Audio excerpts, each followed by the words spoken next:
Hi guys, welcome to our cooking channel Ruchi ಫ್ಯೂಷನ್ಗೆ ಸ್ವಾಗತ.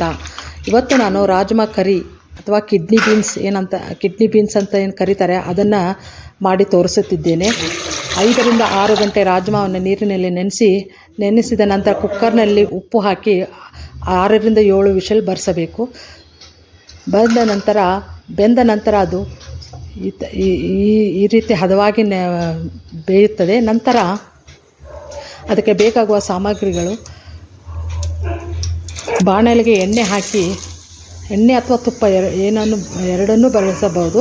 ಪಲಾವ್ ಎಲೆ, ಜೀರಿಗೆ, ಶುಂಠಿ ಬೆಳ್ಳುಳ್ಳಿ ಪೇಸ್ಟನ್ನು ಹಾಕಿ ಹುರಿದ ನಂತರ ಸ್ವಲ್ಪ ಸಣ್ಣದಾಗಿ ಕಟ್ಟಿದ 1 ಅಥವಾ 2 ಮೀಡಿಯಮ್ ಸೈಜ್ನ ಈರುಳ್ಳಿಯನ್ನು ಹಾಕಿ ಹುರಿದುಕೊಳ್ಳಬೇಕು. ಅದು ಸ್ವಲ್ಪ ಗೋಲ್ಡನ್ ಬ್ರೌನ್ ಆದ ನಂತರ ಅದಕ್ಕೆ 2 ರಿಂದ 3 ಮೀಡಿಯಮ್ ಸೈಜಿನ ಟೊಮೆಟೊ ಪ್ಯೂರಿಯನ್ನು ಸೇರಿಸಬೇಕು. ಸೇರಿಸಿದ ನಂತರ ಚೆನ್ನಾಗಿ ಮಿಕ್ಸ್ ಮಾಡಿ, ಅದು ಕೂಡ ಒಂದು ಸ್ವಲ್ಪ ಹಸಿ ವಾಸನೆ ಹೋಗುವವರೆಗೂ ಹುರಿದುಕೊಳ್ಳಬೇಕು. 2 ರಿಂದ 3 ನಿಮಿಷ ಹುರಿದ ನಂತರ ಅದಕ್ಕೆ ಅಚ್ಚ ಖಾರದ ಪುಡಿ, ರಾಜ್ಮಾ ಮಸಾಲ, ಗರಂ ಮಸಾಲ, ಅರಿಶಿಣ ಪುಡಿ ಮತ್ತು ಧನಿಯಾ ಪುಡಿಯನ್ನು ಸೇರಿಸಿ ಚೆನ್ನಾಗಿ ಮಿಕ್ಸ್ ಮಾಡಬೇಕು.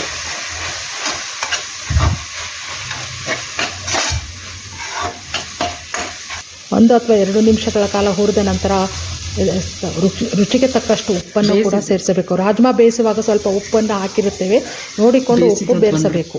ನಂತರ ಬೇಯಿಸಿದ ರಾಜ್ಮಾವನ್ನು ಹಾಕಿ ಚೆನ್ನಾಗಿ ಮಿಕ್ಸ್ ಮಾಡಿ 3 ರಿಂದ 4 ನಿಮಿಷ ಮೀಡಿಯಮ್ ಫ್ಲೇಮಲ್ಲಿ ಇಟ್ಟು ಬೇಯಿಸಬೇಕು.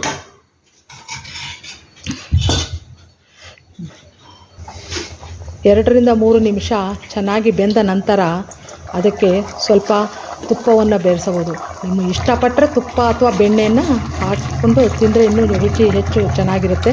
ಸ್ವಲ್ಪ ಕಸೂರಿ ಮೇಥಿ ಹಾಗೂ ಕೊತ್ತಂಬರಿ ಸೊಪ್ಪನ್ನು ಮೇಲೆ ಉದುರಿಸಬೇಕು.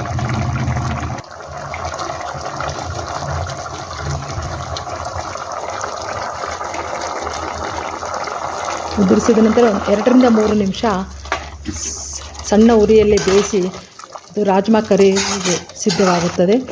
ಇದು ಅನ್ನ, ಚಪಾತಿ, ಪೂರಿ, ಪುಲ್ಕ ಇವೆಲ್ಲದಕ್ಕೂ ಒಳ್ಳೆಯ ಕಾಂಬಿನೇಷನ್ ಕೂಡ.